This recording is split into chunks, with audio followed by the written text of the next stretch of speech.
What's up, fellow Lords of Gaming, and welcome back to another episode of Marvel Future Fight. So let's jump right in. We're going to be talking about Magneto, or as Cynic Alex likes to call him, Midneto. Um, yeah, so let's talk about it. So character in a whole, what are you going to be using this character for as a tier 4? And should you or should you not tier 4 him? I'm going to tell you specifically that if you are looking for a character that is specifically centered around 2 game modes by and large, then yeah, he will be a good character for you to tier 4. What do I mean by that? Okay, so let's take a look at the game modes that I'm specifically calling out, which is basically Alliance Battle. Yeah, if you need a character who fits the monikers for these things, then I think it'll be good for you. You can look at the schedule and you can basically see where he'll fit in for you and determine whether or not, this is going to be a character that you need, right? Like, that's essentially where he boils down to. Now, to make this a little bit more apparent and more clear to you in terms of his utility, because that's what this guy is. He's a utility type character. I'm going to use this by just talking about his descriptors, meaning like if I was to look at the character down here, he is a blast mutant supervillain, right? That's essentially what he is, a blast mutant supervillain. So let's take a look at that, because how many times is that going to come up inside Alliance Battle? Probably a little bit more in Alliance Conquest and modes like that or whatever, but let's talk about Alliance Battle, right? So if we were to go inside here, we can break that down into looking at the team and breaking them down here. So let's take a look at, excuse me, that's the wrong elements. So we can basically look at this and go, oh, blast. Yep. Then we can look at this and we can say he's a super villain, and then we can take a look at this and say he's a mutant, right? So of these characters, basically inside here, you only have 3. So if ever the point comes up that you need a blast male super villain who's a mutant, you only have 3 characters to choose from. That's Mr. Sinister, Strafe, and then Magneto. To make matters worse is that we don't see Strafe probably getting a T3. I don't know when this dude's going to get a T3. I mean, like, it's crazy to me that he still doesn't have a T3, but he doesn't. Nevertheless, then we look at Mr. Sinister. He's probably never going to get one. So then we look at both of these characters and say, when will they reasonably get a T4? Well, the truth of the matter is probably never. He can transcend, but do I ever see Mr. Sinister becoming a character that they're going to T4 for us to purchase? I love the character. I think Nathaniel Essex is popular, right? I don't know if Deadpool will revisit him and that will be room for him to like roll into this tier 4. The same thing with Strafe is, though. He's got to hit tier 3 or potential transcendence before he ever gets to a tier 4. So when you look at tier 4 characters, you only have one blast male supervillain who's a mutant, right? So let's take away his mutant moniker, right? And let's just say we're looking for a blast supervillain, right?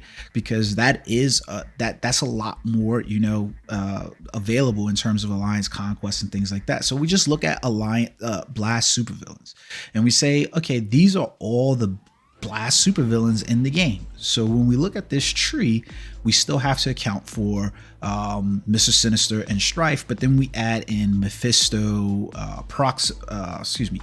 Ebony Maw, and then Red Skull, Moonstone inside here. To be honest with you, none of these other characters in here even remotely make sense in terms of talking about tier 4s. Like, these are all tier 2 characters that would have to see either Transcendence or see tier 3 before they even vouch for tier 4, right? Same thing for like Strafe. So then we limit it to just this pool of 6 characters, right? Your blast super villain characters. So reasonably, if you don't tier 4 Magneto, then you're reasonably waiting for probably Mephisto, Red Skull, Ebony Maw, or Moonstone to fit the bill of blast supervillain. That's what you have there. Now, that means how long do you reasonably see before Mephisto gets a tier 4? Because I can't see Ebony Maw being touched unless Thanos rolls around again. And if Thanos rolls around again, guess what? Thanos is getting a tier 4. I don't really see Ebony Maw hitting the mark for that. You know what I mean? Moonstone, I really can't imagine when we can envision her coming back. And while Red Skull is potential transcendence, I can't really see a place where Red Skull comes back and gets a tier 4. The only way I can see it if that one game that they had where it was like the Worlds at War or something like that, where it was like Cap and Black Panther and these other characters in there. Maybe they're fighting, you know, Red Skull, and he gets an update for that game. I can't even remember the name of the game. It was teased at Disney, which whatever. So maybe there, but reasonably what you're looking for is waiting on Mephisto. That's what you're really reasonably waiting for. So in that vein, he is very essential for your alliance battle. He is very essential for those modes, right? Now, where else is he going to be utilized for? If you were using dispatch missions, right? He is a good character for dispatch mission because he does damage to humans, and he can be used because of his AoE abilities and his quick cooldown times for those things, except for his fifth skill. So reasonably, if this is the type of character then that, you know, you're basically waiting on for a male blast supervillain to be inside the league, then that's what reason why you would participate in him. Now, is the character good or is the character bad? Now, okay, so I'm going to judge it based on a couple of things, meaning like, hey, world boss, right? Because when we look at PvE, which is what this character is, he is not a PvP character. So if you're confused about that, don't. There's a couple of game modes inside PvE where you're essentially looking at, will the character be good for me or will the character be bad for me? Well, when I look at world boss is one of those places where the character is going to be seen as good or bad for you, right?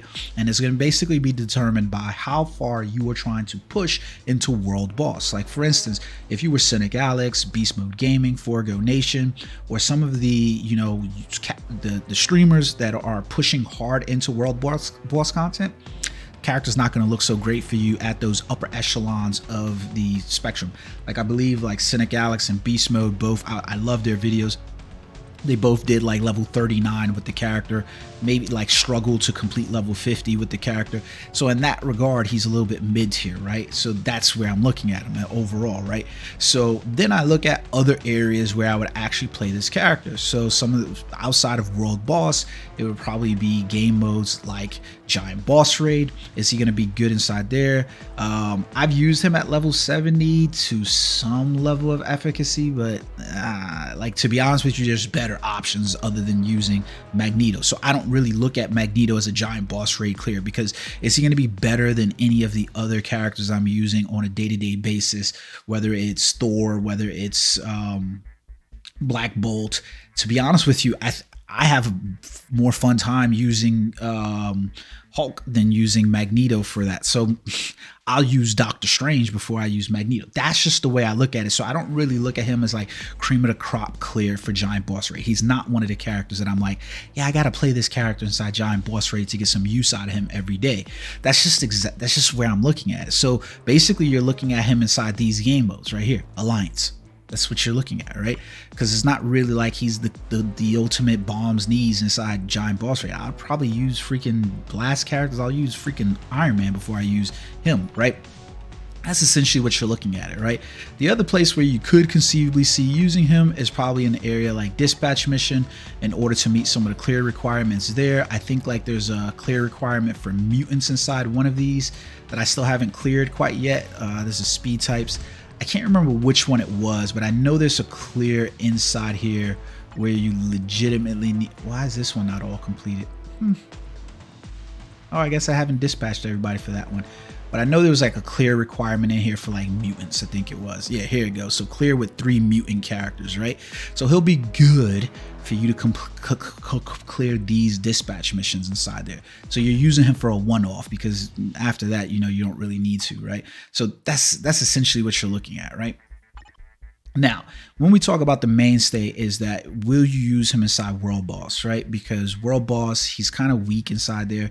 So you basically got the character for Alliance Battle. I hate to say that. That's what it is, right? To be truthful with you, I think the majority of players, when they consider doing World Boss, they're legitimately not fighting for these characters to complete in terms of like ultimate stages pushes. You're really just looking at hanging around level 2 or something like that, where you're like, yeah, I'm just going to fight the character at level 2 because I hate to say this, but this is something that the Marvel Future Fight dev team needs to address. I don't get any better rewards by completing at stage 2 than I do competing at stage 50.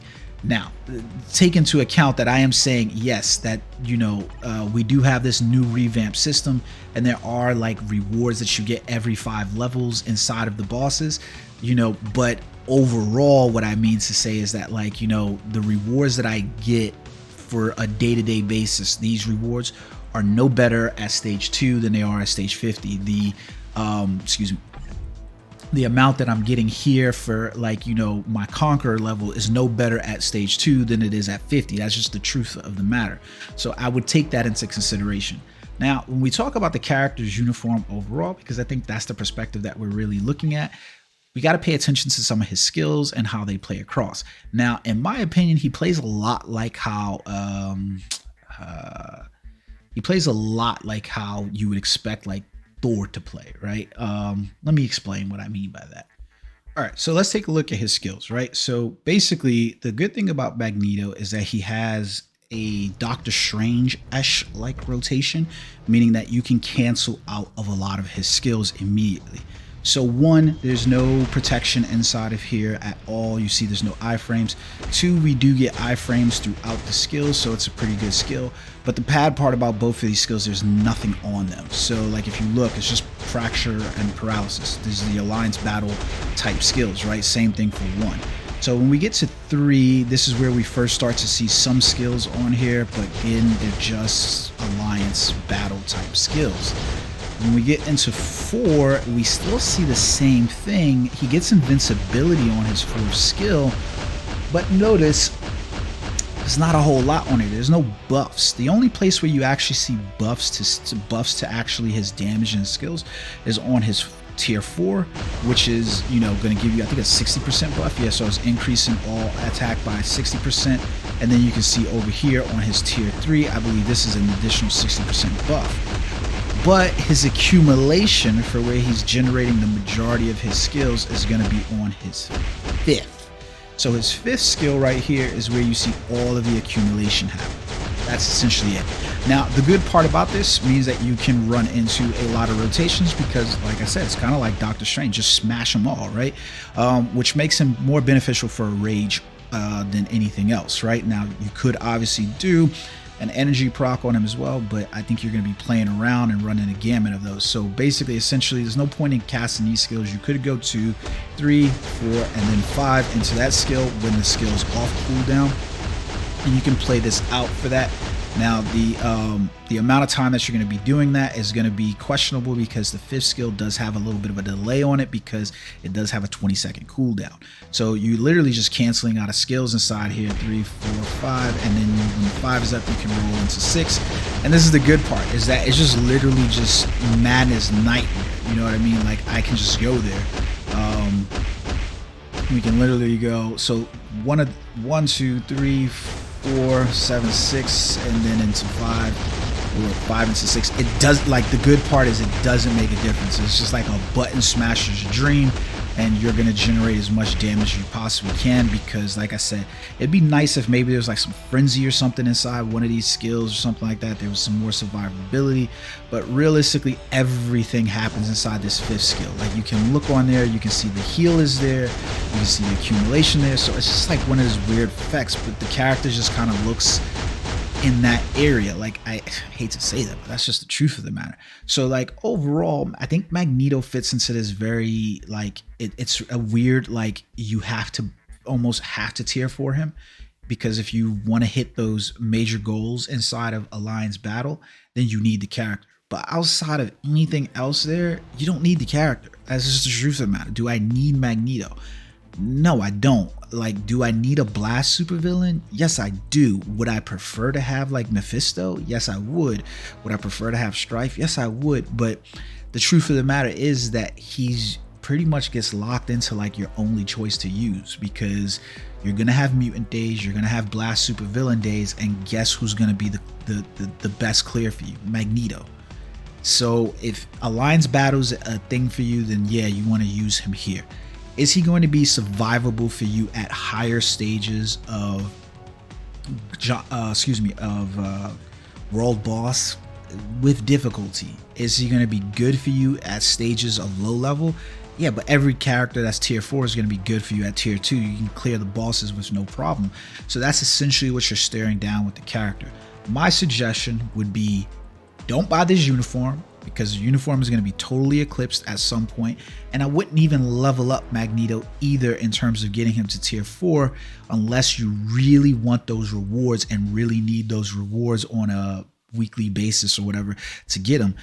I would literally maybe slow burn build him, but the fear is for me is the amount that it requires to level up a tier, a character like Magneto to tier 4, because it's really hard to get the materials that are needed. So like for instance, I tier 4 Jean Grey. I probably don't realistically have enough materials inside of my inventory, including the Book of Ashanti with the life seeds, the carbonadiums, and the souls of the Faultine in order to level up another tier 4.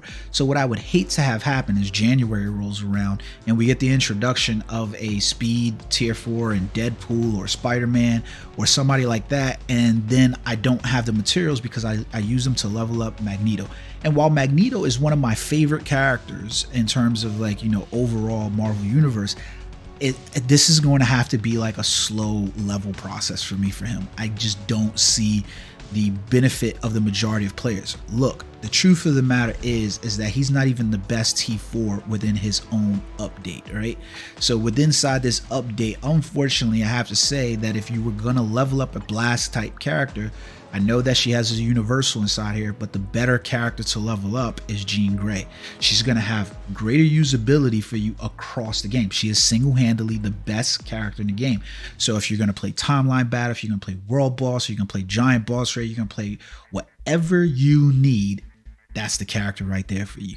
I would literally focus on that character because you could always roll into some of her other uniforms where she has like the blast type moniker on her and equip those. They might not necessarily serve for the role of like supervillain, but you know what, you can do it. So like I would go to that route before I level up Magneto. It's just a fact of the matter. Like even when I look at his leadership and just say like leadership alone in terms of leader support type character, he has a nice boost for 50% attack to all mutants. Everything else kind of the passives apply to himself, so they're not giving you an overall boost to the team. And the truth of the matter is you can get other leaderships. Like I think even like Magic has a leadership ability where she's given 40% basic attack, and then I think that's it or whatever. But yeah, no, so she's not doing it. But like his daughter Polaris, she's doing a, you know, you can see all mutant allies are getting, you know, 45% to supervillains, and then her leadership, she's given all basic attacks by 45%. So you also have, it's just weird like that, because even if you looked at like Scott and was like, hey, I'm just gonna use Cyclops or whatever, I think there's better leaderships in the game than what Magneto's gonna proffer you in terms of the long run. So I think that this is like a character that you look at maybe hitting level 80 if you can without the the rewards, because that's the problem, right? Is like I want to enhance his potential. And in order to do that, you want to make sure that you have the essences of dimension and so forth like that. Get him to level 80 so that way he has more usability for you, but I wouldn't tier 4 this character. If it comes to the point where I have to use any tier 4 materials, I'm going to ignore it and I'm not going to use it. Like right now within the range that I am, I'm pretty comfortable in terms of like leveling up, this character to level 80. But the truth of the matter is, even at level 80, I don't see the feasibility of the character that I absolutely need him. There's other characters that I would almost rather get to level 80, like, Namor or Captain America, hell, maybe even Venom to get him to level 80. But that's just where I stand. So like I think he's gonna sit at level 70 for me for a while until those tier 4 materials become a lot more available, because hopefully he's good enough to do what he needs to do at level 70. Otherwise, I just don't see the need. I hope the video has helped you out to understand whether or not you should be or shouldn't be leveling Magneto at all. Until next time, peace.